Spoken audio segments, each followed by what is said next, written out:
Hello, traders. It's 8:02 a.m. Chicago time on Monday, the 15th of July, 2019. Thanks for joining me on our 1555th episode.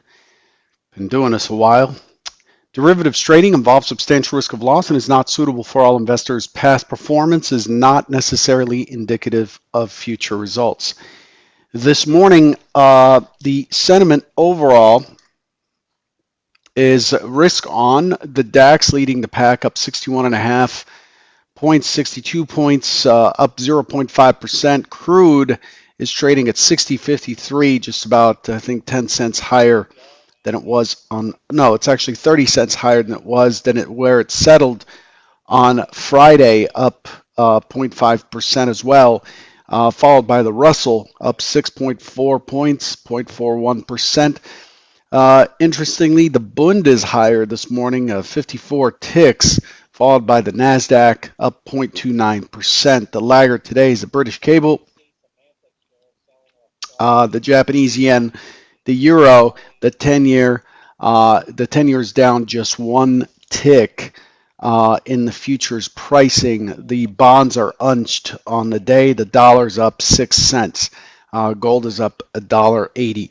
Mixed bag on the lower tier there, but clearly risk on. We're in new all-time high territory in the S&P minis, the S&P futures, trading at 30.22 currently with a high of 30.2350. That's where we stand this morning. So sentiment risk on so far.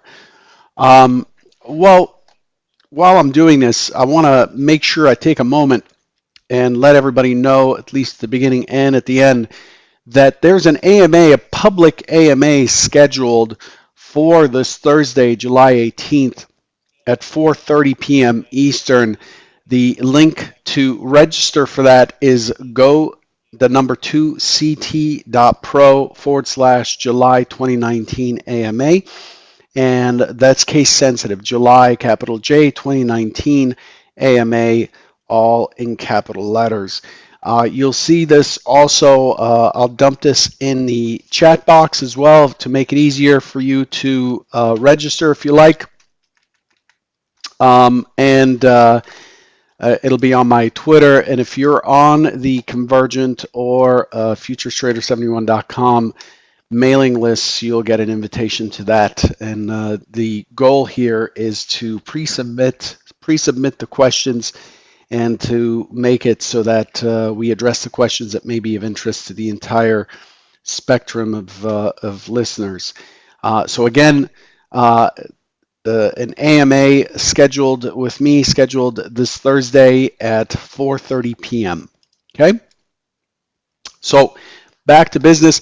Looking at the overall market, we did get GDP from China this morning.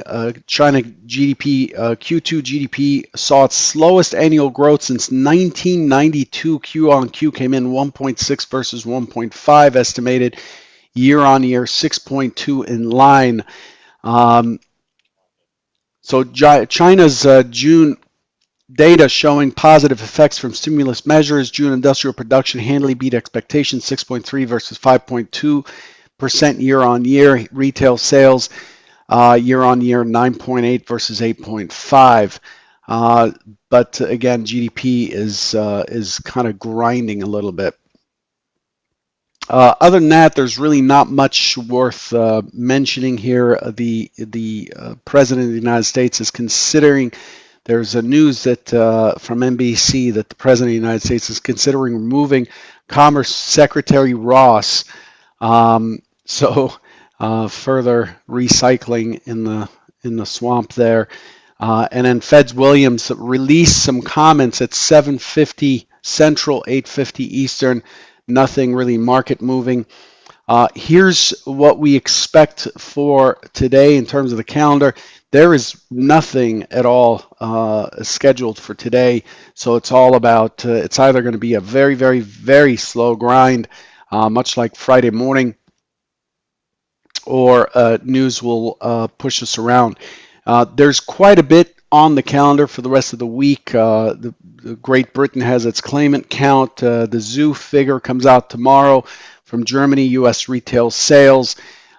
Inflation rate in Britain, Great Britain on Wednesday. Inflation rate out of Canada. Balance of trade out of Japan. Those are all coming Wednesday. Unemployment rate on from Australia. And then on Thursday, we get to the inflation rate out of Japan, Philly Fed, and there are Fed speakers peppered across each day. On Friday, we get the Michigan Consumer Sentiment prelim. This is potentially a market mover at 10 a.m. Eastern, and that'll be at, of course, we have inventories on Wednesday and so on. Okay, so that's how things look. Let's take a look at what was expected on Friday and what we got. So the expectation on Friday, if you follow the green, that's the primary scenario. The expectation, the expectation was completely sideways, a small test of the prior high, right there, small test of the prior high, and then a climb into 2014.75 for some consolidation there, and then a push into 2014 3014.75, and then a push into 3017.25 was the key target for scenario one. So again, open sideways, push down into the prior range, potentially leave the gap open, and then a grind up, expected a grind day up on Friday. Here's what we actually got. Very, very tight rotations. This is a two-tick Renko, and you can see we can fit the whole day in about half a screen. Not much in terms of what was printing on each bar, so it's unable to generate more bars. But we got exactly what was expected. Sideways in the morning, completely sideways. The opening swing and the initial balance were the same size. We don't see that very often. I mean, that's a pretty lazy market. Then we get the test down, as you saw in the expectation, and then from there we pushed. And where do we push to? We pushed to the 3017 and a quarter. Just as expected. So pretty much, again, I'm not claiming that this is that I'm right or this is on point or anything like that. But what this is saying is that the auction has proceeded as expected. We are the push higher. The push higher really is fueled, or the idea behind that being scenario one is fueled with the fact that we are the day before, and I went through this on Friday morning, and I suggest you listen to it if you're looking for, well, how do we predict that it's going to be sideways, test down, and push up? I talk about that on Friday morning. The market pushed the point of control higher and found an extreme or an excess low on Friday, and finished pretty strong, was interrupted by the close, and the expectation is it's likely to continue into new all-time high territory, and that's what it did. Okay, so that's the play-by-play. Again, this is what we expected, the green there. The secondary scenario is we would push up into 3014.75. If we find sellers, then we're likely to have an impulse down, and in that case, the target becomes the point of control at about 3003, and that didn't happen. So that's what we got on Friday, am Freitag, and from there we opened last night, tested down a little bit. We moved into the IB high from Friday, and then saw buyers come in and then just hold steady. We had a nice little spike up right on the European Open. Some strong buying volume and momentum there that pushed us into the overnight high. And since then, the high has been retested, and it's got a delta divergence. I'll show you that here. See if I can get you to that screen. You could see that we pushed into the high. Pretty good Pretty good volume there. Pretty strong delta. Very, very small pullback on the delta on the finish. Relatively small. So there's quite a bit of strength here, and then it pulls right back into the overnight mid, and then pushes back up. And this has been struggling to be positive. So on the retest here, we have a higher high, and we have a higher high just by two tick or a tick from the last high on negative delta. This looks like it is really having a hard time pushing through. You can see the delta is negative despite higher prices, which causes this dot to show up just to indicate to me that that's the case. In general, I would expect a rotation down from here, consolidation if it has power. It'll continue to push up. The next area up is 30.2475. Okay, so that's what we've got for last night. Here's what CT Bookmap shows. Again, you can get CT Bookmap at ctbookmap.pro. Here's what it shows. So we opened up and we tested down, pushed higher. A nice little collision here at in the 30.20 area. Right at the European Open, you could see there's quite a bit of volume that came on, and volume really steady throughout the session with the delta continuously pushing higher throughout the session. There's some lifting going on, but it's really struggling up in this area. As I just showed you, there's still a delta divergence. Here it is again. You can see the delta divergence is getting little. It's going up to 600, negative 650, coming off again to negative 550, back and forth, back and forth. And really, there's not much to characterize here what to expect. If we zoom out, we see, we see some areas where we see some liquidity, but what I care about is liquidity that coincides with my pre-designated areas. Okay, so this liquidity right here, these are of significance. You could see that below there's just not there's not that much being bid up. Like there's not a bid kind of following this along. We don't see white coming up. In fact, if I change colors here, we can see it a little bit better. The screen gets pretty bloody. You can see the red, the orange, and then underneath, there's really not all that much, right? So we have a little bit at 3015, a little bit at 3017, but it's too new. There's not much history here, but the areas above at 3028, 3028 quarter have been going a while. 3024, which is the center of this, around the middle of the stock zone, has been here quite some time. That's what the order flow looks like. Let's switch gears here as we run out of time. Again, we have a higher high, higher low on the weekly. We have a market that's balanced for 2 days on Wednesday, Thursday, and has used the has used that balance now to push higher. So here's what it looks like. We've been fighting this area back here for a bit. Let's change colors. Been fighting this area back here for a bit, and then we broke a little bit higher, had a completely balanced day here.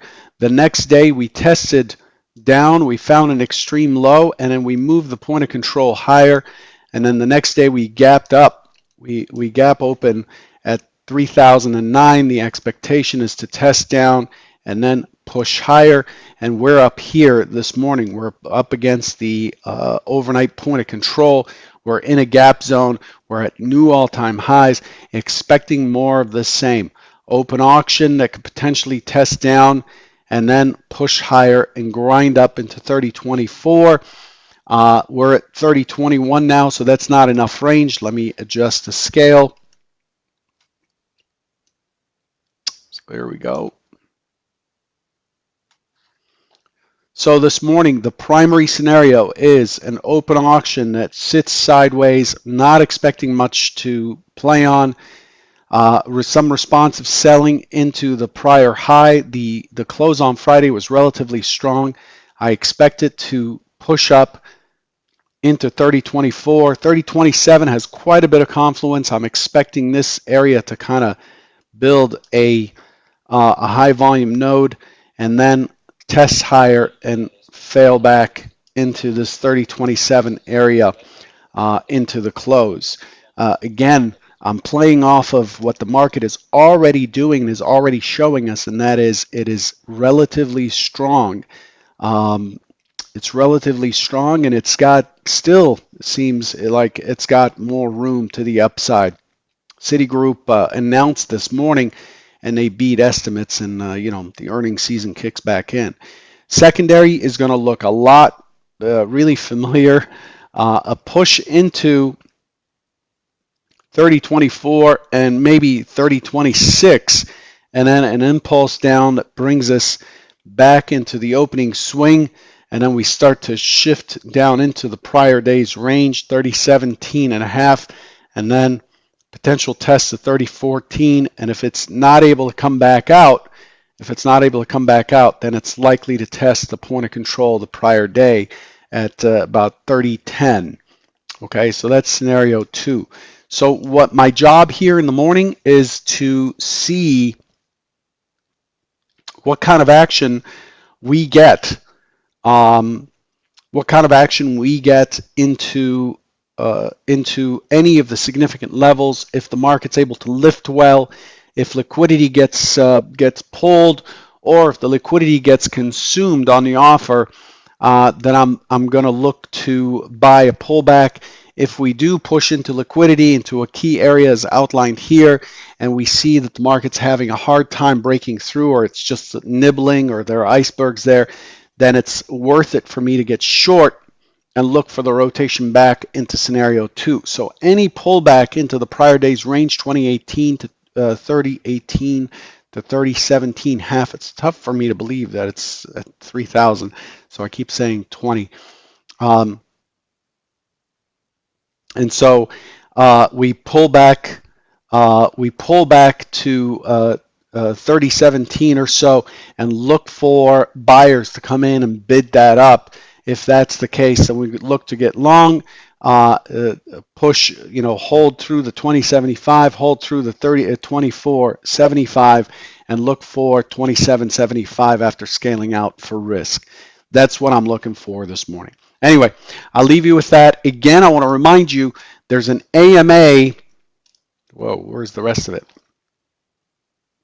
There's an AMA this Wednesday. That's really weird. It's not showing up. Okay. There's an AMA this Wednesday, and this Thursday at 4:30, and the link is right there. It's in the chat box, the YouTube chat box as well, and you'll see it come across the mail if you're on our mailing list. Okay. Good luck today, and I'll catch you tomorrow. Take care.